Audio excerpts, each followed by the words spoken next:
कोणतेही कारण किंवा पूर्वसूचना न देता नगर सोलापूर रस्त्यावरून दरेवाडीतून नगर जामखेड रस्ता आणि भिंगारकडे जाणारा रस्ता लष्करी अधिकाऱ्यांनी अचानक बंद केल्याच्या निषेधार्थ प्रहार सैनिक कल्याण संघाच्या वतीनं आमरण उपोषण सुरू करण्यात आलं आहे।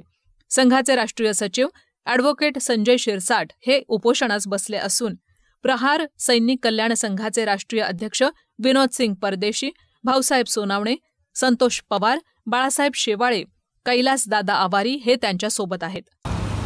आम्ही हे उपोषण तमाम माजी सैनिक बांधवांच्या वतीने करत आहोत आणि हे उपोषण फक्त माजी सैनिक बाल्य, वयोवृद्ध माजी सैनिक आणि माजी सैनिकांचे जे परिवार आहेत यांच्यासाठी हे केलं जात आहे। सैनिक महासंघाच्या माध्यमातून जरी हे उपोषण होत असलं तरी हे फक्त सैनिक परिवारांना प्रोटेक्ट करण्यासाठी केलेलं उपोषण आहे। यामधून जो निष्कर्ष निघेल, पण जो माजी सैनिकांच्या मुलांना होणारा त्रास आहे, वयोवृद्ध माजी सैनिकांना होणारा त्रास असेल, तो त्रास आम्हाला कुठं ना कुठं कमी करायचा आहे। तो रस्ता ओपन झाला तर हा त्रास पुन्हा होणार नाही आणि ही सारखी होणारी जी पुनरावृत्ती आहे ती पुनरावृत्ती आम्हाला एकदा बंद करून टाकायची आहे। माजी सैनिकांच्या हितासाठी कोणतंही कार्य करण्याची तयारी सैनिक महासंघाची आहे आणि त्यासाठी कोणताही लढा उभारायची वेळ आली तरी आम्ही उभारून राहणार आहोत। जय हिंद, जय महाराष्ट्र। हा रस्ता बंद करण्यामागे कोणतंही ठोस कारण नसून इथल्या काही अधिकाऱ्यांनी मनमानी पद्धतीनं हा रस्ता बंद केला आहे। या अगोदर नगर औरंगाबाद रस्त्यावरच्या महेश टॉकीज समोरून भुईकोट किल्ल्याकडे जाणारा रस्ता अशाच प्रकारे बंद करण्यात आला होता। वास्तविक पाहता नगर औरंगाबाद हा सदोतीत वाहता रस्ता आहे। शाळेत किंवा महाविद्यालयात जाणारे विद्यार्थी, कचेरीत याच रस्त्याने नियमित जाणाऱ्यांचा आकडा हजारांच्या वर आहे।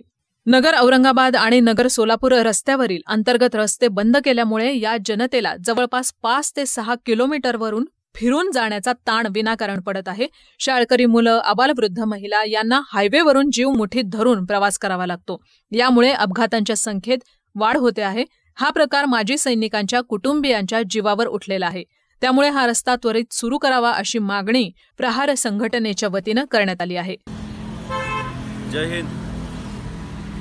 आज खरं तर अहमदनगर स्टेशन हेडक्वार्टरच्या दालनामध्ये आम्ही कालपासून या ठिकाणी आमरण उपोषणाला बसलेलो आहोत। दरेवाडीपासून तर भिंगारकडे जाणारा जो रस्ता आहे, खरं तर महाराष्ट्र राज्याचा रस्ता आहे, शिवरस्ता आहे।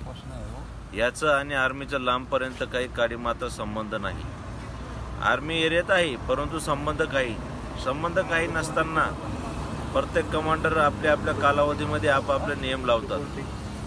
एक कमांडर येतो, आपल्या मर्जीने गेट बंद करतो, आपल्या मर्जीने गेट खोलतो। खरं तर ते गेटमधून येणारे जाणारे जे नागरिक आहेत त्यात म्हणजे जवळपास 90% विद्यार्थी शाळेतील। शिक्षण हे वाघिणीचं दूध मानलं जातं आणि ह्या चांगल्या कार्यासाठी खरं तर सैनिक परिवार यांची मुलं त्या जामखेड आपला टँक रोड म्हणतात त्याला, पण ॲक्च्युली नगरवाला रोड आहे, त्याला टँक रोड यांनी ठेवलेला आहे, नाव ठेवलेलं आहे। म्हणून त्या ठिकाणी जाणारे जे विद्यार्थी आहेत त्यांचं ट्युशन असेल, त्यांचं क्लास असेल, मराठी मीडियमचं क्लास, केंद्रीय विद्यालय, आर्मी स्कूल, इथंच न थांबता इकडून जाणारे काही विद्यार्थी तिथं आहेत का त्यांची ट्युशनसाठी। दुसरी गोष्ट ECHS वयोवृद्ध जे माजी सैनिक आहेत त्यांच्यासाठी पण फार महत्त्वाचं CHD कॅन्टीनचा विषय आहे आणि ते रस्ता जर बंद केला तर जवळपास 8 किलोमीटर फेऱ्याहून म्हणजे सोलापूर हायवे आणि जामखेड हायवे ॲक्सिडेंटचे प्रमाण खूप जास्त वाढलेलं आहे।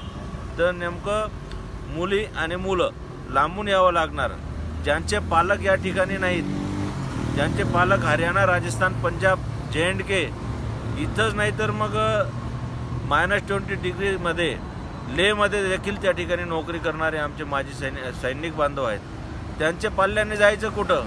त्यांच्यावर अत्याचार जे होतोय, अन्याय जो होतोय त्याला वाचा कशी फोडायची? म्हणून आम्ही संपूर्ण महाराष्ट्र राज्याचे माजी सैनिकांच्या माध्यमातून आणि सैनिक महासंघ संघनायक ॲडव्होकेट संजयजी शिरसाट यांच्या माध्यमातून आणि नगर जिल्ह्यातील तमाम माजी सैनिकांच्या माध्यमातून या ठिकाणी कुठलंही राजकारण न करता निस्वार्थपणे आम्ही 2 दिवसापासून बसलेलो आहेत। आमच्या मागण्या जोपर्यंत मान्य होत नाही आणि मान्य करूनच घेणार आम्ही, कारण ते रास्त मान्य आहेत, कायद्याच्या कसोटीमध्ये आम्ही काम करत असतो। म्हणून मला एवढं मीडियाच्या माध्यमातून सर्व माजी सैनिक बांधवांना सांगू इच्छितो, जे अधिकारी त्यांना देखील सांगू इच्छितो की आम्ही नियमानुसार बसलेलो आहोत आणि आम्ही तुम्ही जोपर्यंत आम्हाला लेखी पत्र देत नाही तोपर्यंत आम्हाला अजून 8 दिवस जरी लागले इथून जोपर्यंत अंगामध्ये प्राण आहे तोपर्यंत आम्ही या ठिकाणी बसणार आहे आणि माजी सैनिक बांधवांना न्याय मिळाल्याशिवाय आम्ही राहणार नाही असं मला या ठिकाणी सांगायचं आहे. बाकी काही मुद्दे ॲडव्होकेट संजयजी शिरसाट साहेब ते म्हणतील. धन्यवाद. Bureau report, news desk, metro news महानगरची लाईफलाईन, अहमदनगर.